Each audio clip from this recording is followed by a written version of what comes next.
Bonsoir à tous et bienvenue dans cette émission spéciale. Le 3 février dernier, le pape François a donné sa validation à la béatification prochaine, donc, de Monseigneur Romero, l'archevêque de San Salvador, assassiné en 1980. Alors on connaît de la figure de Monseigneur Romero beaucoup sa mort. On connaît aussi le fait que l'on appelait la voix des sans-voix, sa défense des plus pauvres de la société. Mais au fond, c'est une personnalité qui est assez mal connue dans sa vie, dans sa spiritualité. Et nous avons la grande joie de pouvoir en savoir plus, puisque nous sommes accueillis par le postulateur de sa cause de béatification, Monseigneur Paglia. Bonjour Monseigneur. Bonjour aussi à vous, à tous les téléspectateurs. Oui. Merci beaucoup de nous accueillir ici au Conseil pontifical pour la famille que vous présidez. Et puis merci d'accepter de parler français. C'est un effort pour vous, mais vous avez un excellent français. Vous êtes très gentil. Hein?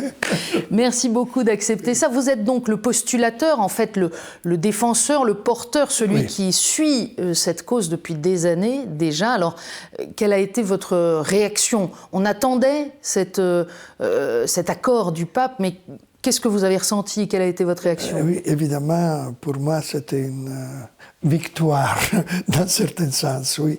Après 22 ans de la procédure de recherche, de défense, de promotion de la cause.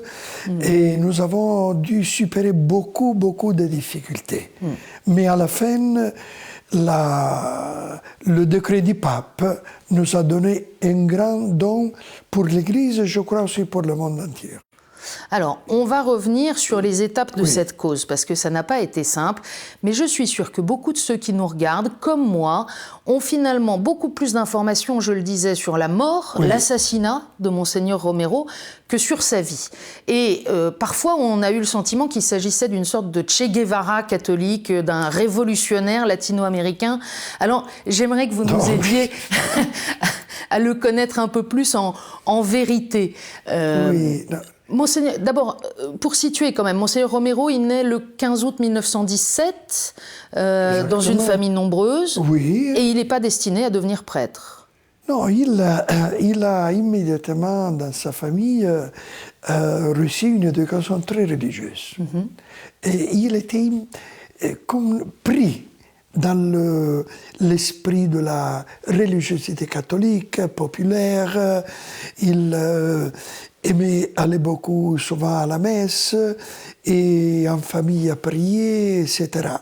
Et à un certain moment, un ami prêtre a dit à lui s'il aimerait devenir prêtre. Et presque immédiatement, il a répondu à cette exhortation, mais avec un enthousiasme qui n'était pas un enthousiasme trop léger, ou par exemple, comme était souvent alors, pour participer ou pour prendre une instruction à l'école, pour avoir une sorte de, comment on peut dire, d'une place, statut social, etc. Non, il a été beaucoup touché dans son profond, dans son cœur, l'attitude à la dévotion, l'attitude à donner sa vie pour Jésus. Il était un étudiant très brave et c'est pour ça qu'il a été envoyé à Rome pour perfectionner ses études à la université grégorienne. Et à la différence de ses autres amis, il n'aimait pas être une sorte des étudiants un intellectuel organique. Non, son sujet d'étude plus fort, c'était Saint Jean de la Croix, un mystique, un qui a vécu la nuit de l'esprit. Et quand je dis ça à Jean-Paul II, j'ai gagné beaucoup, parce que aussi pour Jean-Paul II, il a été touché de la spiritualité de Saint Jean de la Croix. Je souligne ça pour donner une dimension caractérielle et spirituelle de Romero.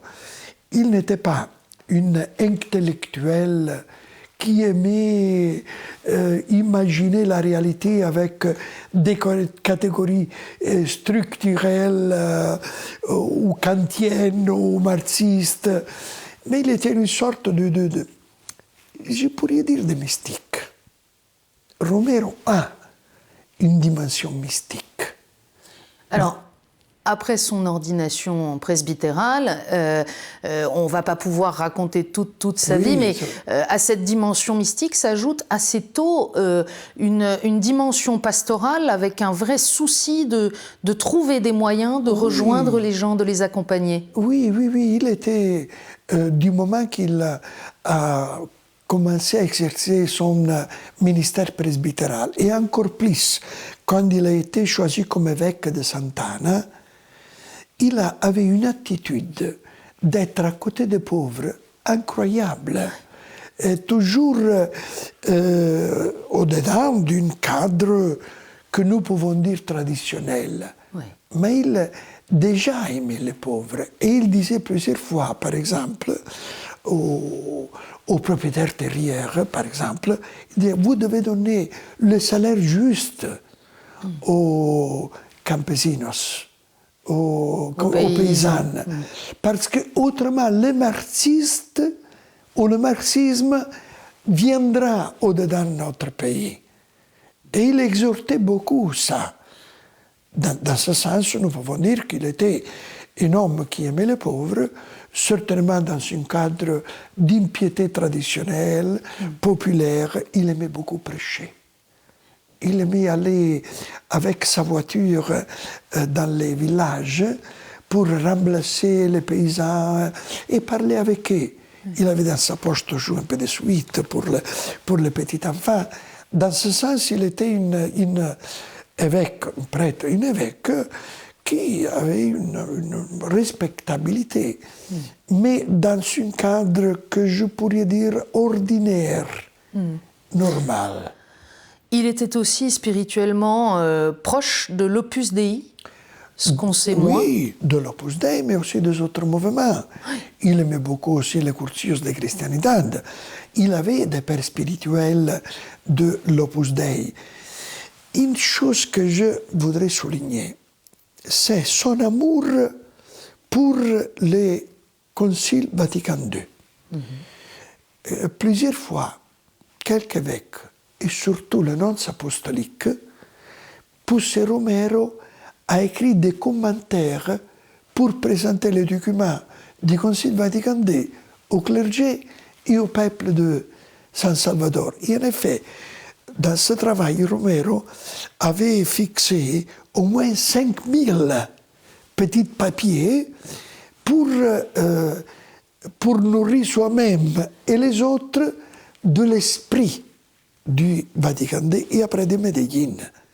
Dans ce sens, il a grandi, je peux dire, dans l'esprit du Vatican II, mais toujours au-dedans d'une pastorale ordinaire. Dans ce sens, nous pouvons dire que Romero a continué son développement et a après compris avec beaucoup de profondeur sa responsabilité pastorale. Il y a eu un moment très, très important, c'est-à-dire la mort, l'assassinat du père Rutilio Grande, qui était un jésuite, qui quittait l'université pour être à Aguilares, un petit village, avec les paysans.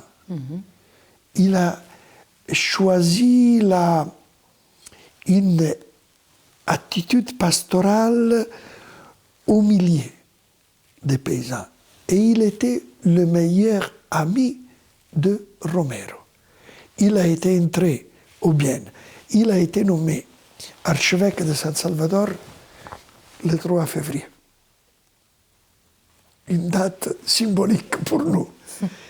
Il est entré dans l'archidiocèse et après 17 jours, son meilleur ami a été tué, assassiné par l'escadron de la mort. Il était là et il a veillé toute la nuit devant le cadavre de son ami. Et une tournée des paysans. Et Romero a confié un ami à moi en disant que cette nuit, j'ai senti que a été tué le père de ses paysans. Je aurais dû prendre sa place dans quelqu'un poste. Et je réussis une force, une fortaleza, il dit en castillan. Et de ce moment-là, cette attitude pastorale est devenue l'attitude de primat de l'Église et peut-être le primat de tout Salvador pour défendre le paysan. Pour qu'on comprenne bien, il faut tout de même rappeler qu'à cette époque-là, mais déjà depuis des décennies, le Salvador est dans une situation très difficile, avec une dictature et avec des assassinats de prêtres, de religieux, de religieuses.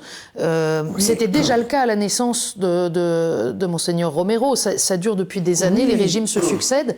Oui, mais à ce moment-là, il y avait presque une quinzaine, une vingtaine de familles qui étaient le propriétaire du pays.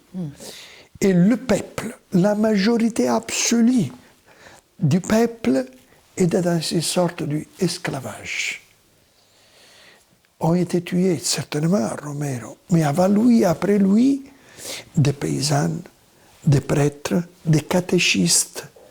Seulement si tu avais une Bible, tu risquais d'être tué.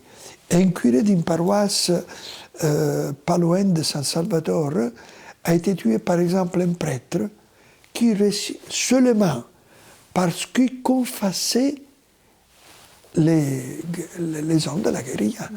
Oui, parce que l'Église était du côté des plus pauvres et donc ennemi du régime. Ce prêtre était une sorte de curé d'art, toujours au confessionnel.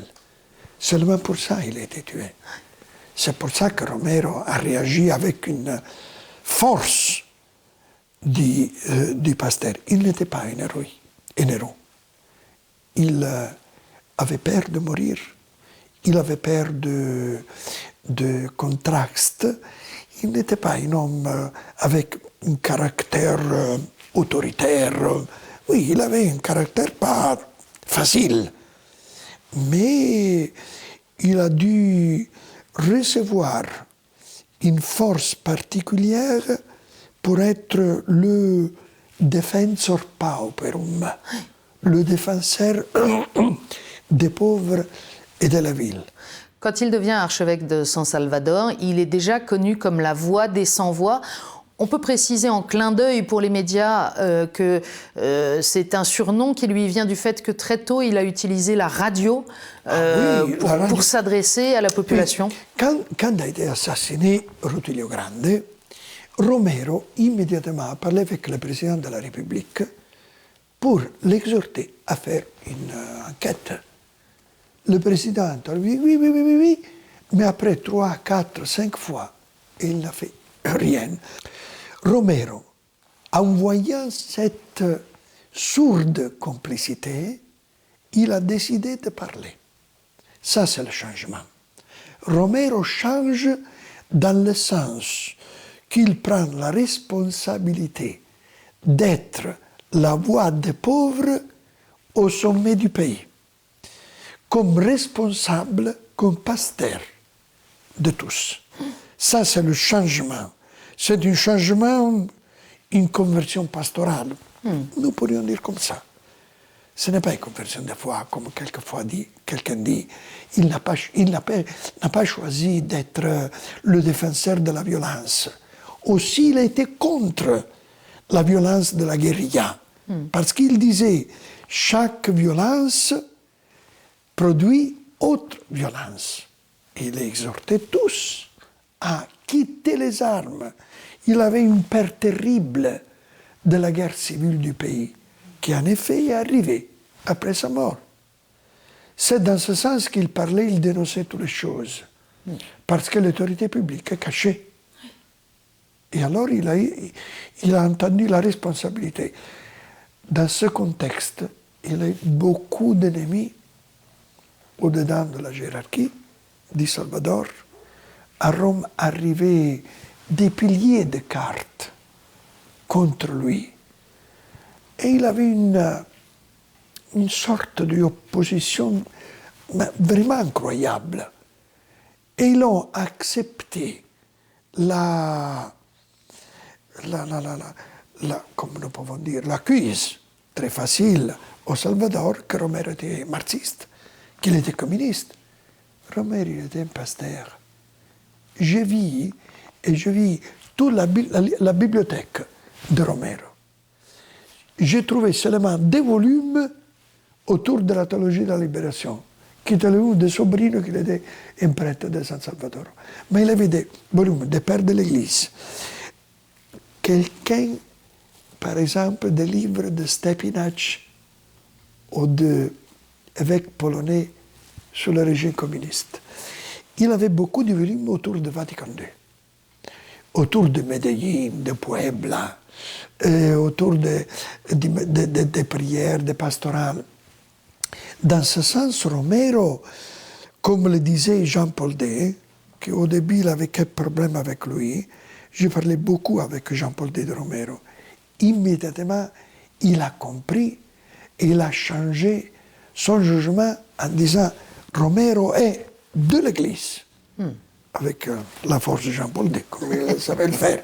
Et quand il a fait le premier voyage à San Salvador, il a bouleversé tout le programme. Et quand il est arrivé à l'aéroport, il a dit à son chauffeur, nous devons aller à la tombe de Romero. La cathédrale était fermée.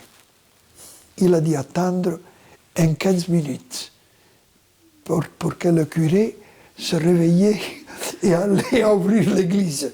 Je le dis et le souligne, Romero, c'est le martyr de l'église du Vatican II. Monseigneur, en même temps, on voit bien ces difficultés d'interprétation pour une partie de l'Église très engagée dans la lutte armée sur le continent à l'époque. Romero, au fond, ne va pas assez loin dans la défense des pauvres. Et puis, pour l'Église de Rome, on le soupçonne d'être, au contraire, trop marxiste. Alors, des deux côtés, il y a un peu des doutes, ou bien des tentatives de récupération de son image. Est-ce que c'est ça qui a ralenti le procès de béatification? Le procès de béatification a été ralenti pour, 2 ou 3 causes. La première, c'est que quelqu'un, aussi ici à Rome, pensait qu'il était un théologien dans les libérations avec des erreurs théologiques. La congrégation de la défense de la doctrine de la foi a examiné avec beaucoup d'attention. Et après plusieurs années, elle a dit qu'il n'y a pas aucune erreur.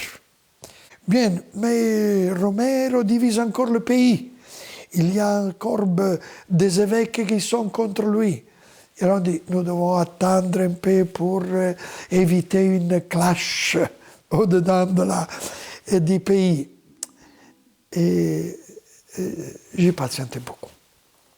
Je luttais beaucoup, j'ai patienté beaucoup. J'ai reçu cette croix qui est la croix de M. Romero. Quand j'ai commencé à m'intéresser à la cause compostulataire, c'est-à-dire 1997.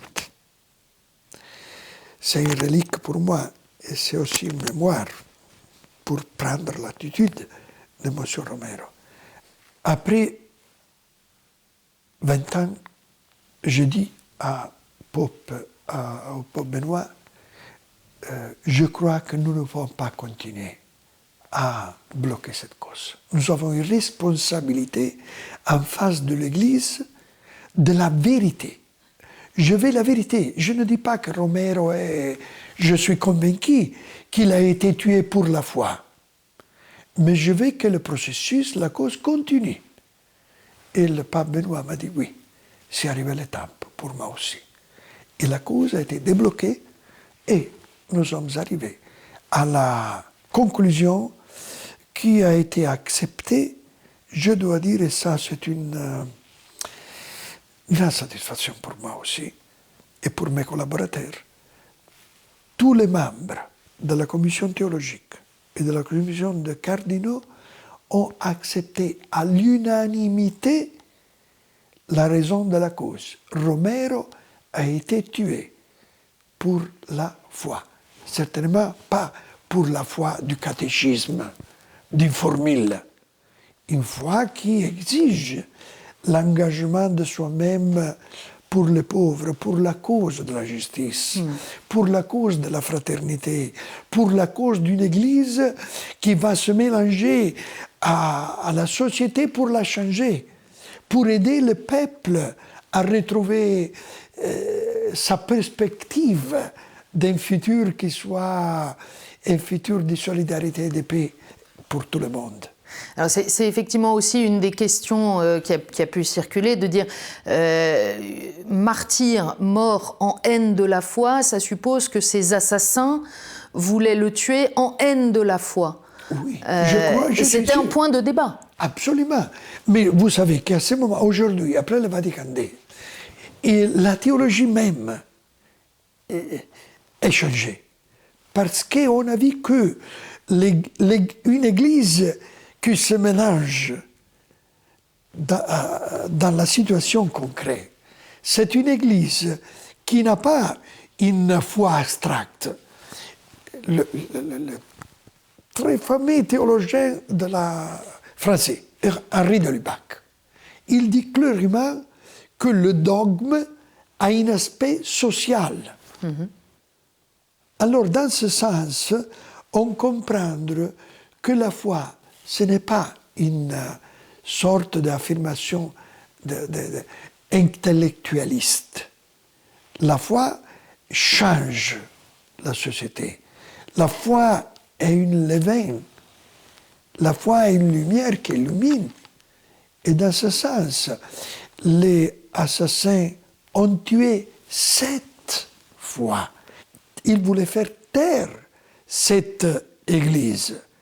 Et c'est pour ça qu'ils ont tué Romero pas dans la rue, pas dans sa chambre, qui était beaucoup plus sûr.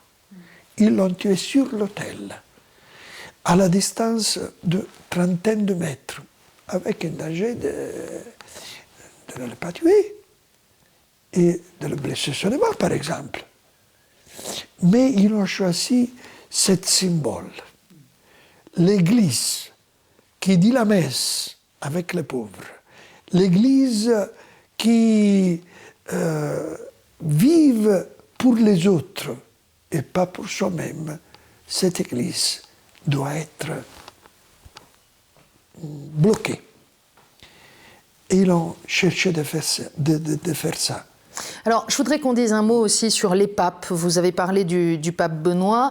L'avènement de cette béatification survient alors que le premier pape venu d'Amérique latine est sur le siège de Pierre. Mais du coup, on a pu lire ici ou là que précisément seul François a pu faire cela parce qu'il a une proximité avec la figure de Romero. Et on a pu lire qu'en fait, Benoît et Jean-Paul II n'étaient pas si intéressés par la cause de Romero. En fait, vous dites, c'est pas vrai du tout, non. Les deux étaient intéressés. Absolument. Je peux le dire avec un témoignage direct. Le problème, c'est les ennemis qui ont ralenti le processus. Mais le pape Jean-Paul II, il aimerait le faire. Le pape Benoît aussi. Et alors, pourquoi ce n'est pas arrivé? Parce qu'ils ont attendu le développement, comme nous pouvons dire, strictement scientifique de la cause. Et je dis que ça, ce n'est pas par hasard.